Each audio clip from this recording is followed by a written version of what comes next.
জবান বন্ধ রেখো না, তোমাদের দুরূদ শুনেন নবীজি শুয়ে সোনার মদিনায়।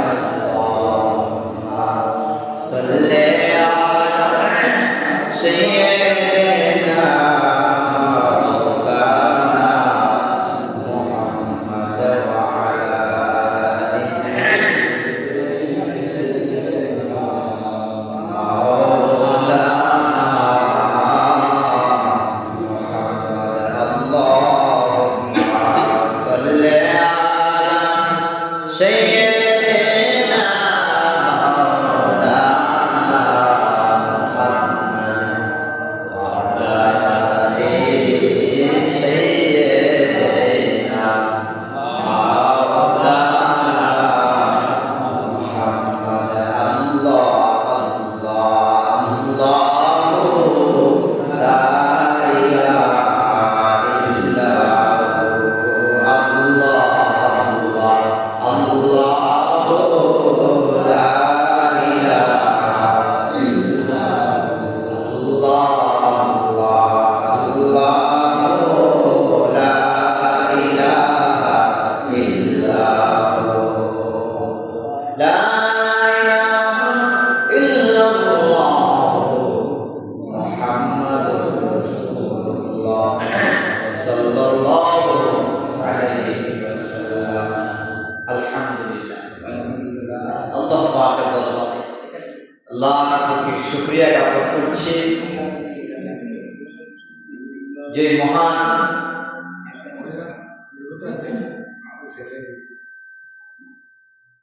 মহান রব্বুল আলামিনের দরবারে লাখ কোটি শুকরিয়া জ্ঞাপন করছি যে মহান রব্বুল আলামিন আজকে আমাদেরকে এই জিলহজ মাসের দ্বিতীয় জুমায় যে আল্লাহ পাক ভালোবেসে মহব্বত করে আসার বসার তৌফিক দান করেছেন। এই জন্য আমরা মন থেকে অন্তরের অন্তঃস্থল থেকে সকলে মিলে পড়ছি আলহামদুলিল্লাহ। সম্মানিত মুসলিম কেরাম, আমি আপনাদের সামনে কোরআন হাকীমের একটা আয়াতে কারিমা তেলাওয়াত করেছি।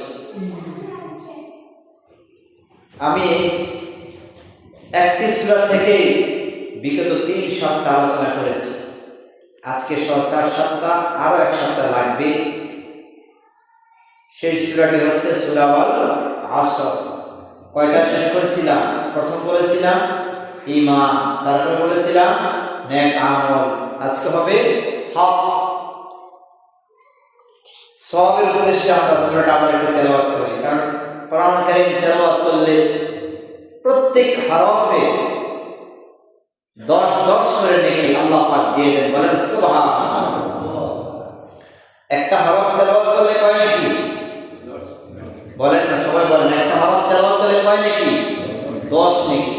এই যে আমরা আর কিছু শিখি আর না শিখি, প্রত্যেক সপ্তাহে আমরা কোরআন কারীম তেলাওয়াত করি, নামাজে পড়ি, আমাদের সওয়াব হয় কি হয় না? বুঝে পড়ি আর না বুঝে পড়ি, বলেন সওয়াব হয় কি হয় না? অবশ্যই হয়। বলেন সুবহানাল্লাহ। আমরা সওয়াবের উদ্দেশ্যে আমরা তেলাওয়াত করছি। আউযু বিল্লাহি মিনাশ শাইতানির রাজীম। বিসমিল্লাহির রাহমানির রাহিম। ওয়াল আসরি ইন্নাল ইনসানা লাফি খুসর ইল্লাল্লাযীনা আমানু ওয়া আমিলুস সালিহাতি ওয়া তাওয়াসাউ বিল হাক্কি ওয়া তাওয়াসাউ বিস সাবর। আল্লাহ পাক রব্বুল আলামিন কোরআন কারীমের 30 নম্বর পারা সূরা আমিন নম্বর অনুযায়ী 103 নম্বর সূরা। এই সূরার ভিতরে গুরুত্বপূর্ণ কথা বলেছেন। এর মধ্যে আমি আপনাদেরকে গত 3 সপ্তাহ শুনিয়েছিলাম, প্রথম শুনিয়েছিলাম যে মানুষ ক্ষতির মধ্যে রয়েছে। আল্লাহ পাক বলেছেন নিশ্চয়ই মানুষ ক্ষতির মধ্যে রয়েছে। 2 নম্বরে শুনিয়েছিলাম ইমানের কথা ক্ষতি থেকে বাঁচতে হলে 4টা কাজ করা লাগবে। এই 4টা কাজের মধ্যে 1 নাম্বার হলো ঈমান। 1 নাম্বার কি? ঈমান। 2 নাম্বার শুনিয়েছিলাম আমল, নেক আমল। আজকে 3 নাম্বার শোনাবো ওয়াতাওয়াসাউ বিল হক। হক কি জিনিস এই ব্যাপারে আমি কোরআন শরীফের একটি আয়াত তেলাওয়াত করেছি আমি আপনাদের সামনে। আল্লাহ পাক রব্বুল আলামিন বলেন, কুল জাআল হক ওয়া যাহাকাল বাতিল ইন্নাল বাতিলা কানা যাহুকা। আল্লাহ পাক রব্বুল আলামিন বলেছেন, হে রাসূল আপনি বলেন হক এসেছে, বাতিল বিলুপ্ত হয়ে গিয়েছে। হক কি জিনিস? হক অনেক রকমের ব্যাখ্যা বোঝা যায়। হক যদি আমরা বুঝতে চাই, একটা হবে হক, বাতিল এবং হক এই দুটা বিরোধ। দুটা কি? বিরোধ। যেখানে হক থাকবে সেখানে বাতিল থাকতে পারবে না, আর যেখানে বাতিলেরা ইসলাম এবং কোরআনের বিরোধী করবে সেখানে হক আওয়াজ দিবে, সেখানে আর বাতিল থাকতে পারবে না। এটা হলো এক ধরনের হক। আরেক ধরনের হক হলো একজন মুমিন আরেকজন মুমিন মুসলমানের উপরে 6টা হক আছে। সুবহানাল্লাহ। একজন মুমিন আরেকজন মুমিনের উপরে 6টা হক আছে কমপক্ষে। আবার আল্লাহ পাক কোরআন কারীমের মধ্যে বলেছেন, ওয়াবিদিল কুরবা ওয়াল ইয়াতামা ওয়াল মাসাকিন ওয়াবনিস সাবিল। সুবহানাল্লাহ। এর মধ্যে হক হলো পিতামাতার উপর হক। কয়টা বিষয় বলবো বলেন? একটার ভিতরে ঢুকলে আর বাইরের কোনো রাস্তা নেই। বলেন সুবহানাল্লাহ। কোরআন তো সেই মহাসমুদ্র। আল্লাহ পাক রব্বুল আলামিন এই ব্যাপারে কোরআন কারীমের আরেকটা আয়াত বলেছেন, কুল্লাউ কানাল বাহরু মিদাদান লিকালিমাতি রাব্বি লানাফিদাল বাহরু ক্বাবলা আন তানফাদা কালিমাতু রাব্বি ওয়ালাউ জি'না বিমিথলিহি মাদাদা। এই সাগরের পানি যদি কালি বানানো হয়, আকাশের নিচে জমিনের উপরে যত গাছ আছে সব যদি কলম বানানো হয়, এই জমিনটা যদি কাগজ বানানো হয়, মানুষগুলা যদি রাইটার হয়ে যায়, লেখক হয়ে যায়, লিখতে কালি পানি নামক কালি শেষ হয়ে যাবে, গাছ নামক কলম শেষ হয়ে যাবে, তারপরও খাতা শেষ হয়ে যাবে, তারপর আল্লাহর কালিমার ব্যাখ্যা, কোরআনের ব্যাখ্যা কখনো শেষ হবে না। বলেন সুবহানাল্লাহ। কোরআনের ব্যাখ্যা কখনোই শেষ হবে না। সুবহানাল্লাহ বলবেন না? কোরআনের ব্যাখ্যা আমি কি ব্যাখ্যা করব? আমার চেয়ে হাজার গুণ বড় বড় আলেম ওলামারা ওনারা কি বলেছেন, যে তাফসীর করেছেন, ব্যাখ্যা করেছেন, মুফাসসির ইকরাম করেছেন, যে আমরা এই মাত্র কোরআনে প্রবেশ করলাম। সুবহানাল্লাহ বলবেন না? সেদিক গেলে অনেক লম্বা সময় লাগবে, আমি সেদিক যাব না। আমার ভাই আমার বন্ধুগণ, আল্লাহ পাক রব্বুল আলামিন এই হক সম্পর্কে কোরআন কারীমে বিভিন্ন আয়াতে কারিমা নাযিল করেছেন, আর বলেছেন হক তো তারাই বোঝে যারা হক সম্পর্কে বোঝে। হকের দাওয়াত দেয়, হকের কথা বলে, গ্রামে গঞ্জে, থানায়, জেলায়, উপজেলায়, পুরা দেশের ভিতরে হকের কথা বলে। যেমন যারা হক কথা বলে, নবী রাসূল থেকে আসছে হক কথা।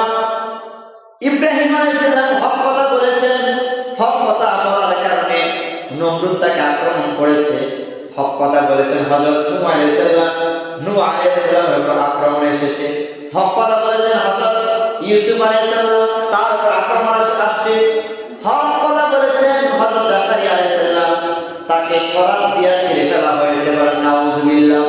হক কথা যারা বলবে, আর হাদিস শরীফের মধ্যে আছে হক কথা হচ্ছে তিতা করলার মতো, হক কথা হচ্ছে নিম পাতার মতো। আপনি আপনার ভাইয়ের পক্ষে অথবা আপনার ভাইয়ের বিপক্ষে একটা হক কথা বলবেন, খারাপ থাকতে পারবেন না। ঠিক না বলেন? আবার কোর্টের ভিতরে রায় হয়েছে, মিথ্যা মামলা দিয়ে আল্লাহ সাক্ষী দিয়ে রায় করেছে, আবার রায় দিয়েছে, অথবা আপনি একজন ভালো মানুষ, ভালো মানুষের বিরুদ্ধে খারাপ মানুষরা খারাপ কথা বলেছে, আসলে কিন্তু আপনি বিবেচনা করে দেখবেন মানুষটা অন্তত ভালো, অথচ আপনার বিরুদ্ধে মানুষ এমন খারাপ কথা বললো, মানুষ অন্যান্য মানুষরা বিশ্বাস করতে বাধ্য। যে মানুষটার মগজে বুদ্ধি আছে, জ্ঞান আছে, ওই মানুষটা কমপক্ষে এই কথাটা ভাবে যে আমরা যার বিরুদ্ধে এতগুলি কথা বললাম, অন্তত লোকটা এই পাপগুলো করে নাই, অন্যায় করে নাই, আমরা খামাখা কথাগুলি শুনেছি, এই লোকটা এই পাপ করতে পারে না। যে লোকটা সত্য কথা বলবে, হক বলবে, হক কথা বলবে, যে লোকটা হক কথা বলবে, এই লোকটাকে আরো 10 জনে নামায়া ফেলবে বলে তুমি কি জানো? ঠিক না বলে যে হক কথার বাদ নাই। আজকে কথায় আছে গরম ভাতে বিড়াল ভেজা, আর হক কথায় মানুষ ভেজা। যখন আপনি মেলের ভিতরে, সমাজের ভিতরে, মেল বিচারের ভিতরে হক কথা বলবেন, তখনই দেখবেন আপনার উপরে আঘাত আসবে। তার মানে কি আপনি হক থেকে দূরে চলে যাবেন? কি ভাইরা বলেন না, হক থেকে দূরে চলে যাবেন? দূরে চলে যাবেন না, হক তো হকই। মানুষ 1 ইঞ্চি জায়গা যেহেতু ছাড়ে না, এই জায়গা আমার জায়গা আমি ছাড়ি না, 1 ইঞ্চি জায়গা আমি ছাড়ি না, যেটা এটা আমার হক, এটা আমার কি হক। এই হক যেহেতু আমি ছাড়ি না, যেমন করে আমি হক ছাড়ি না, আমার মৃত্যু আসবে, আমি হক ছাড়বো না। যেমন জায়গাকে আপন করে নিলাম, তেমন করে সমাজে, রাষ্ট্রে, গ্রামে, গঞ্জে, আমার ফ্যামিলি, আমার ঘরের ভিতরে প্রত্যেকটা সময় যেখানে অন্যায়, যেখানে অপরাধ, সেখানে আমি হক কথা উচ্চ কণ্ঠে বলবো। বলা সুবহানাল্লাহ।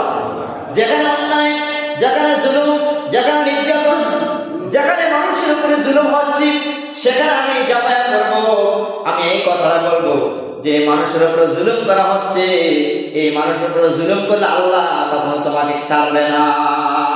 আবার হক হলো 2 প্রকার। হক কয় প্রকার? একটা হলো মানুষের হক, আরেকটা হলো আল্লাহর হক। একটা হলো মানুষের হক, আরেকটা হলো আল্লাহর হক। আল্লাহর সঙ্গে ভুল করেছেন, বেয়াদবি করেছেন, নষ্ট করেছেন আল্লাহর হক, আল্লাহ ক্ষমা করতেও পারেন না, করতে পারেন, তার এখতিয়ার। কিন্তু ভাইয়ের হক, বাবার হক, চাচার হক, আত্মীয় স্বজনের হক অথবা মানুষের হক নষ্ট করেছেন, আল্লাহ কঠিনকালও তাদের কাছে যতক্ষণ না পর্যন্ত ক্ষমা চান, আল্লাহ ততক্ষণ পর্যন্ত আপনাকে ক্ষমা করবে না। এমন জিনিস হক, হক বড় তিতা, এটা মানতে হবে আপনাকে। হক, হক কি জিনিস? হক মানতে হবে। গ্রামে গঞ্জে মানুষগুলি বিচার আচার করে, আহারে কত মানুষকে মিথ্যা কথা বলে, কত মানুষকে একটু জায়গা জমির জন্য মাথা ফিরা দিয়া মাথা শুনতে পারে না। আসলে বলেন সামথিং, সামান্য ছোট্ট একটি বিষয়, এই বিষয়গুলি দিয়ে মানুষ আহারে কি যে অবস্থা করে। আর এখনকার মানুষ যারা হকের পথে আছে, হকের কথা বলবে, গ্রামে গঞ্জে বিচার আচার করবে, এদের বিরুদ্ধে দিকে আরো কিছু মানুষ লেগে যায়, তাকে ভালো বিচার করবে, যে এদের পিছনে আরো লেগে যায়। কথা বলা ঠিক না ঠিক?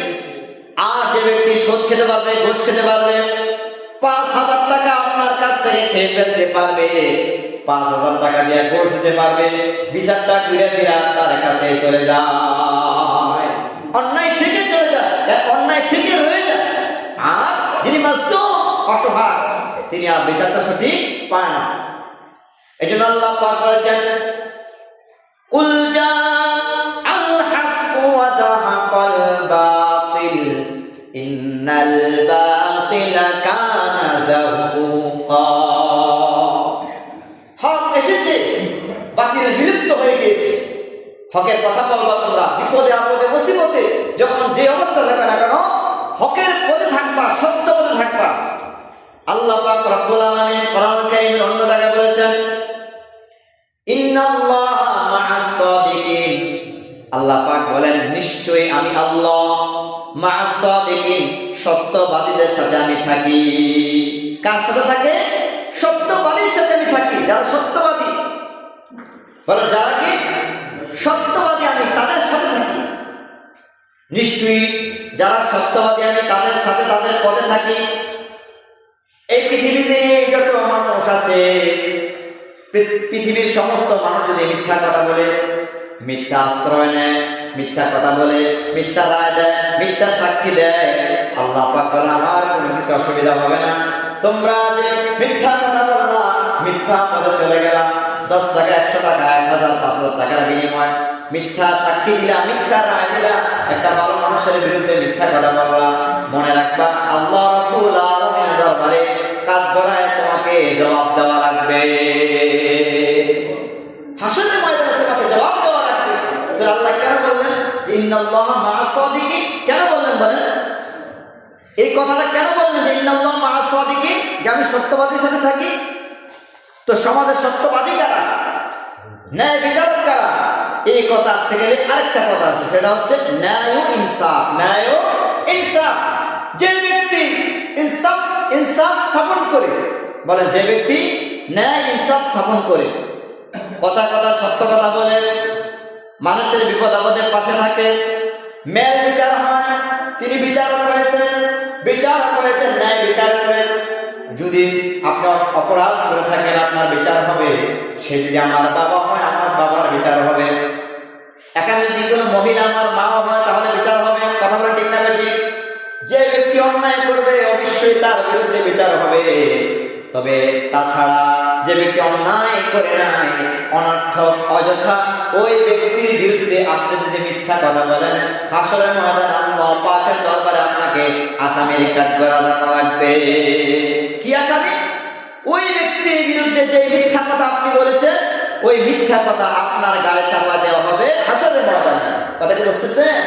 যে ব্যক্তি মিথ্যা কথা এই কাজটা করে নেয়, কিন্তু আপনি তাকে মিথ্যা প্রবণতা দিয়েছেন, মিথ্যা কথা বলেছেন, এই মিথ্যা কথা বলার কারণে হাসরের ময়দানে আপনার আমলনামায় যে মিথ্যা অপবাদ আপনি দিয়েছিলেন, ওই মিথ্যা অপবাদ আপনার আমলনামায় দেওয়া হবে। চিল্লায় বলেন নাউযুবিল্লাহ। এজন্য আমার বন্ধুগণ, আমার ভাইরা, মিথ্যা কথা বলা যাবে না। মিথ্যা কথা বলে বেশি বেশি মুনাফিকেরা। আর মুনাফিকের আলামত হলো 3টি। সবাই বলেন মুনাফিকের আলামত কয়টি? মুনাফিকের আলামত হলো 3টি। ওয়াদা দিয়া ওয়াদার পর খেলাফ করে, কথায় কথায় মিথ্যা কথা বলে, আর আমানতের খেয়ানত করে। এই 3টা আলামত যার ভিতরে আছে, তিনি হলো মুনাফিক। আল্লাহ রাব্বুল আলামিন কোরআনুল কারীমে এর নামে একটা সূরা নাযিল করেছেন, সূরা মুনাফিকুন। মুনাফিকদের সম্পর্কে কোরআন কারীমে সূরা নাযিল করেছেন। এই জন্য যত বিপদ আসুক না কেন, যত সমস্যা হোক না কেন, হকের পথে থাকবেন।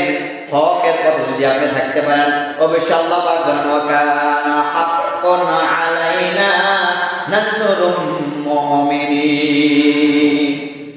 আল্লাহ পাক বলেন যারা হকের পথে ছিল, আল্লাহর পথে ছিল, ঈমান এনেছিল, আমলে সালেহ করেছিল, হকের কথা দাওয়াত দিয়েছিল, আল্লাহ পাক রব্বুল আলামিন তাদেরকে সাহায্য করা আমি আল্লাহর জন্য ওয়াজিব হয়ে যাবে না। সুবহানাল্লাহ।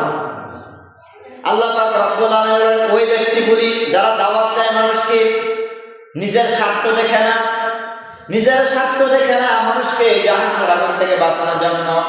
সমাজে খারাপ চলে, অথবা অন্যায় চলে, অপরাধ চলে, জুলুম চলে, নির্যাতন চলে, এদের থেকে বাঁচানোর জন্য কেউ যদি দাওয়াত দেয়, আল্লাহ পাক রব্বুল আলামিন সূরা হামিম দ্বারা বলেছেন ওয়া মান আহসানু কাওলাম মিম্মান দাআ ইলাল্লাহি ওয়া আমিলা সালিহান ওয়া ক্বালা ইন্নানি মিনাল মুসলিমিন। তার থেকে ভালো আর কে হতে পারে যে নিজেকে নিজে মানুষকে দাওয়াত দেয়। মানুষকে কি দেয়? দাওয়াত দেয়, হকের পথে দাওয়াত দেয়, কোরআনের পথে দাওয়াত দেয়, ইসলামের পথে দাওয়াত দেয়, অন্যায়ের বিরুদ্ধে কথা বলে, হক কথা বলে। আর এই কথাটা বলে আমি মুসলমানদের মধ্যে আমি একজন। দল মত নির্বিশেষে আপনি যে কোনো দল, যে কোনো মতের মতাদর্শ হতে পারেন, কিন্তু আপনি মুসলমানদের একজন দাবি যদি করতে চান, তাহলে আপনি মানুষকে হকের কথা বলতে হবে, হকের দাওয়াত দিতে হবে, হকের পথে থাকতে হবে। আপনার জীবনে অনেক বিপদ আসবে, অনেক মুসিবত আসবে, কাঁটা আসবে, এমন কাঁটা আসবে, এমন বিপদ আসবে আপনি কল্পনা করতে পারবেন না। এই কাঁটার সামনে দিয়ে আপনাকে যদি হাঁটাই লাগে, তাহলে আপনাকে বুঝতে হবে আপনি প্রকৃত ঈমানদার। সুবহানাল্লাহ। সামনে অনেক বিপদ আসবে, মুসিবত আসবে, এই জন্য কি আপনি পিছপা হয়ে যাবেন? বীরের জাতি মুসলমান কিসের জাতি? বীরের জাতি। মুসলমান পিছপা হতে শিখে নাই। আল্লাহু আকবার। আমার মুসলমান ভাইয়েরা, মুসলমান পিছপা হতে শিখে নাই, তারা বিরাট জাতি। ওই উদ্দেশ্যে আমরা, আপনি, আমি, সবাই যদি আমরা ১৫০০ বছর আগে থেকে ধরি, এর আগে কিন্তু আছে কোরআন কারিমে উল্লেখ আছে, আল্লাহ নবী সাল্লাল্লাহু আলাইহি ওয়াসাল্লামকে অফার দেওয়া হয়েছে, মুহাম্মদ সাল্লাল্লাহু আলাইহি ওয়াসাল্লাম তুমি দ্বীনের দাওয়াত ছেড়ে দাও, কালিমা ছেড়ে দাও, তুমি যে আল্লাহর দাওয়াত দাও এই আল্লাহর দাওয়াতটা তুমি ছেড়ে দাও। তাহলে কি হবে? আমরা আমাদের পক্ষ থেকে তোমাকে বাড়ি দেওয়া হবে, আমরা আমাদের পক্ষ থেকে তোমাকে উট দেওয়া হবে, বাগান দেওয়া হবে, ফলের বাগান, ফসলের বাগান দেওয়া হবে, জমি জমা দেওয়া হবে, তুমি যা চাও তাই তোমাকে দেওয়া হবে। আল্লাহ নবী সাল্লাল্লাহু আলাইহি ওয়াসাল্লাম বলেছেন না, কুল জা আল হক ওয়া যাহাকাল বাতিল ইন্নাল বাতিলা কানা যাহুকা। তোমরা আমাকে নরম ভাষায় আর গরম ভাষায় যে কথাগুলি বলছো, আমাকে বাধা দিচ্ছ এই দিন থেকে সরে দাঁড়ানোর জন্য, এই ইসলাম থেকে সরে দাঁড়ানোর জন্য, নো, আমি এই কাজ কখনোই করতে পারবো না। যে হক তো হকই, তো বাতিল তো বাতিল, বাতিল বাতিল। এবার রাসূল যখন এক চুল পরিমাণ সরে না দেয়, তো এবার আসছে রাসূলের উপরে বিপদ। আহারে, কাকে বলে বিপদ? আপনার আমার বিপদ কি? কাকে বলে বিপদ? সম্মানিত মুসলিম কেরাম, কেমন বিপদ এসেছিল? এমন কঠিন বিপদ এসেছিল, আল্লাহ নবীর গায়ে কিন্তু যেই মশা আমরা দেখি, সেই মশা এবং কি মাছি, এগুলি বসা কিন্তু আমার রাসূলের উপর হারাম ছিল, বলেন সুবহানাল্লাহ। আর সেই নবী যখন ইসলামের পক্ষে হকের কথা, হকের দাওয়াত দেওয়া শুরু করলো, তখন থেকে আমার রাসূলের গায়ে কাফের মুশরিকরা আঘাত করা শুরু করলো। নবীজি সাল্লাল্লাহু আলাইহি ওয়াসাল্লামের গায়ে আঘাত করা শুরু করলো, ছোট ছোট ছেলেদেরকে লেলিয়ে দেওয়া হলো, আর এই কথাটা বলা হলো, যাও এটাকে বলো পাগল বলো, তোমাদের সমাজে তোমাদের রাস্তায় একটা পাগল আসছে, তোমরা যাও যাও তাকে পাগল বলে সম্বোধন করো, তোমরা তাকে পাগল বলো, গণক বলো, জাদুঘর বলো, তাকে তোমরা গণক এবং জাদুঘর বলো, পাগল বলো। রাসূলুল্লাহ সাল্লাল্লাহু আলাইহি ওয়াসাল্লামকে গণক বলা হলো, জাদুঘর বলা হলো। রাসূলুল্লাহ সাল্লাল্লাহু আলাইহি ওয়াসাল্লামকে অপমানিত হওয়া লাগলো, অপমান করা লাগলো। শুধু তাই নয়, আল্লাহ নবী সাল্লাল্লাহু আলাইহি ওয়াসাল্লাম যখন আমাদেরকে নামাজ শিখানোর অর্থাৎ আমরা যাদের থেকে নামাজ পেয়েছি, সাহাবায়ে কেরাম রাদিয়াল্লাহু তাআলা আমাকে নামাজ শিক্ষা দিচ্ছেন, সেজদার অবস্থায় আবু জাহেল এত খারাপ, এত জঘন্য আবু জাহেল আল্লাহর হাবিব সাল্লাল্লাহু আলাইহি ওয়াসাল্লামের এই ঘাড়ের উপরে উটের নাড়ি পুড়িয়ে দিয়েছেন, বলেন নাউযু বিল্লাহ। ঈমানের দাওয়াত থেকে তারপরও কি নবীজি এক চুল পরিমাণ সরে দাঁড়িয়েছে? বলেন সরে দাঁড়ায় নাকি? হকের দাওয়াত থেকে বিশ্ব নবী আখির পয়গম্বর কি সরে দাঁড়িয়েছে? সরে দাঁড়ায় নাই। আমরা যদি দাবি করি সেই নবীর উম্মত, সেই আখির পয়গম্বর উম্মত, যিনি আমাদেরকে সুপারিশ করে জান্নাতের মধ্যে পৌঁছায় দিবেন, এই পৃথিবীতে আর কারো কোনো ক্ষমতা থাকবে না, সাহস থাকবে না। ওই হাসরে মহাসরে কথা বলার জন্য কেউ কিন্তু সাহস পাবে না। একমাত্র যিনি আমাদের পক্ষে কথা বলবেন তিনি আমাদের নবী, আপনার নবী, সবার নবী মুহাম্মদ আরবি সাল্লাল্লাহু আলাইহি ওয়াসাল্লাম। তিনি কথা বলবেন। আর তিনি যদি এত মার খেয়ে থাকেন, এত কষ্ট করে থাকেন ইসলামের জন্য, কোরআনের জন্য, মানুষের দিন রক্ষার জন্য, মানুষের শান্তির জন্য, মানুষ যেন জাহান্নাম থেকে বেঁচে জান্নাত যেতে পারে, মুক্তির জন্য এত পরিশ্রম, এত কষ্ট যদি করতে পারে, তাহলে আমি আর আপনি কি বলেন ভাই? আমরা কেন কষ্ট করতে পারবো না? মুজাহাদা কেন করতে পারবো না? শুধু এতটুকু ক্ষমতা দেওয়া হয় নাই, বিভিন্ন সাহাবীদেরকে তারা শুধুমাত্র হকের কথা বলে দেখে বিভিন্ন সাহাবীদেরকে লোহার শিকল গরম করে ওই লোহার শিকলের ভিতরে তাদেরকে রেখেছে আর গলায় বেঁধে তাদেরকে টেনেছে আর বলেছে, কালিমা ছেড়ে দাও অথবা হকের কথা ছেড়ে দাও। যখন তুমি দাওয়াত ছেড়ে দিবা, কালিমা ছেড়ে দিবা, তোমার জন্য ফুলের বিছানা রেডি আছে। তোমার জন্য ফুলের বিছানা রেডি আছে।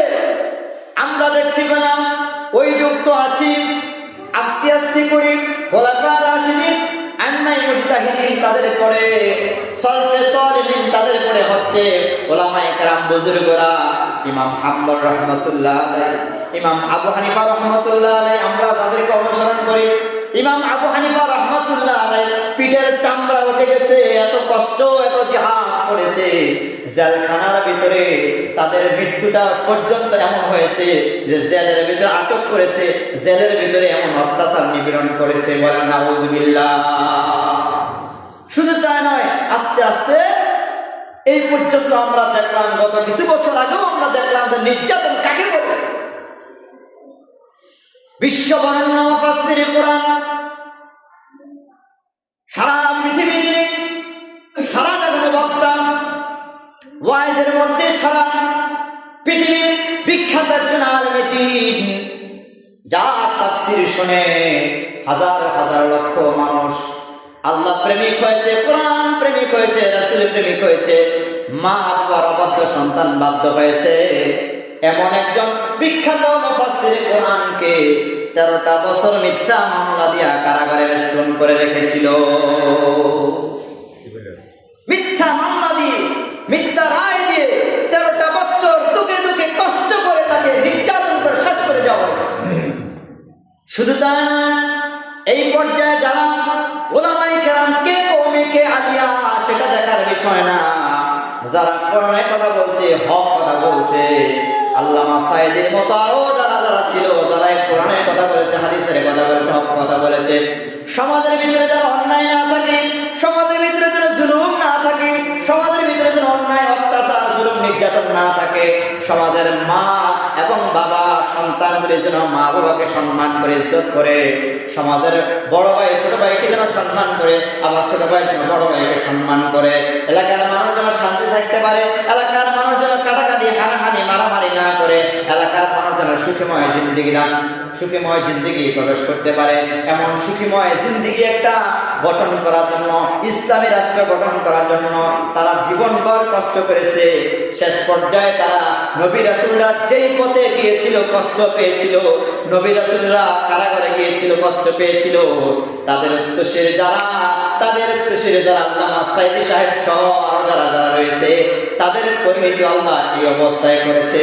আর মনে রেখো, আল্লামা সাঈদী সহ অথবা মতিউর রহমান নিজামী সাহেব সহ উলামায়ে কেরাম সহ যাদেরকে শাস্তি দিয়েছো, মিথ্যা মামলা দিয়ে ফাঁসির কাজ টেনেছো, মনে রাখবা ফেরাউনের অবস্থা যা হয়েছে, নমরুদের অবস্থা যা হয়েছে, ক্ষমতা অপহার করে, ক্ষমতা দেখিয়ে, দাপট দেখিয়ে যা বেয়াদবি করেছো, অন্যায়, অত্যাচার, জুলুম করেছো, নির্যাতন করেছো, তাদের অবস্থা যেমন হয়েছে আজ আমরা দেখতে পেলাম, যারা অন্যায়, জুলুম, নির্যাতন করেছে, ঠিক সেম টু সেম তাদের অবস্থাও ঠিক কেমন হয়েছে।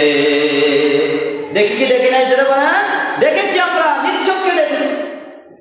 এজন্য আল্লাহ পাক বলেছেন, আমার সাথে বলেন, কুল জা আল হক ওয়া যাহাকাল বাতিল ইন্নাল বাতিলা কানা যাহুকা। আল্লাহু আকবার।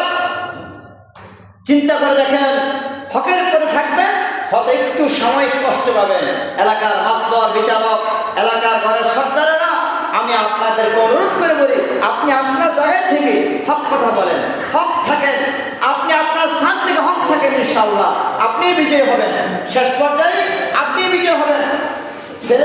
ছেলেকে যখন বলবেন নামাজের কথা, ছেলেকে যখন বলবেন ইসলামের কথা, মেয়েকে যখন পর্দার কথা বলবেন, স্ত্রীকে যখন নামাজের কথা, পর্দার কথা বলবেন, তখন আপনার ঘরের ভিতরে হয়তো আপনি ভালো নাও হতে পারেন, কিন্তু দাওয়াত দেওয়ার কারণে, হকের কথা বলার কারণে, এই প্রচার প্রচারণা করার কারণে আল্লাহর কাছে আপনি মর্যাদা সম্পন্ন পেয়ে যাবে।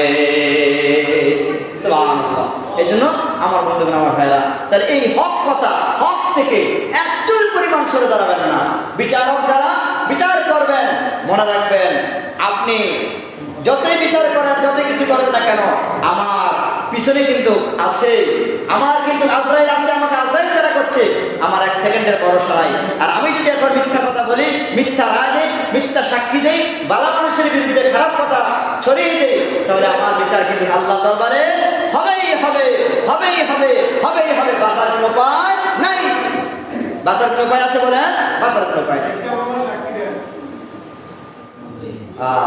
দেখছেন ভাই বলছে মিথ্যা মামলা সাক্ষী দেয়, এমন ডাকাত আছে না বলেন? অবশ্যই আছে। মিথ্যা মামলা সাক্ষী দেয়, মিথ্যা রায় দেয়, ভালো মানুষকে খারাপ বানায় দেয় সেকেন্ডের বিরুদ্ধে। আল্লাহ তাআলা, আল্লাহ পাক দয়া করে মায়া করে যেন আমাদেরকে ওই হারাম পথ থেকে বেঁচে আল্লাহ পাক যেন আমাদেরকে হকের পথে আসার তৌফিক দান করেন, সবাই বলেন আমিন। আর আমরা যেন নিজেকে নিজে মুসলমান দাবি করতে পারি এমন কর্মকাণ্ড যেন আমাদের ভিতরে না হয়, এমন কর্মকাণ্ড যেন আল্লাহ পাক আমাদেরকে দ্বারা করায় যে আল্লাহ পাক বলেছেন ওমান আহসানু কাওলাম মিম্মান দাআ ইলাল্লাহি ওয়া আমিলা সালিহান ওয়া ক্বালা ইন্নানি মিনাল মুসলিমিন। আমরা যেন এমন কোনো কাজ না করি, অথবা আল্লাহ পাক যেন আমাদেরকে ভালো কাজ করায়, সব সময় যেন এমন কাজ করি যে আমি যেন দাবি করতে পারি যে আমি একজন মুসলমানের মধ্যে আমি একজন, এই কথা যেন দাবি আমি করতে পারি। আল্লাহ তৌফিক দান করেন, সবাই করেন আমিন। আর একটা বিষয় রয়েছে ইনশাআল্লাহ।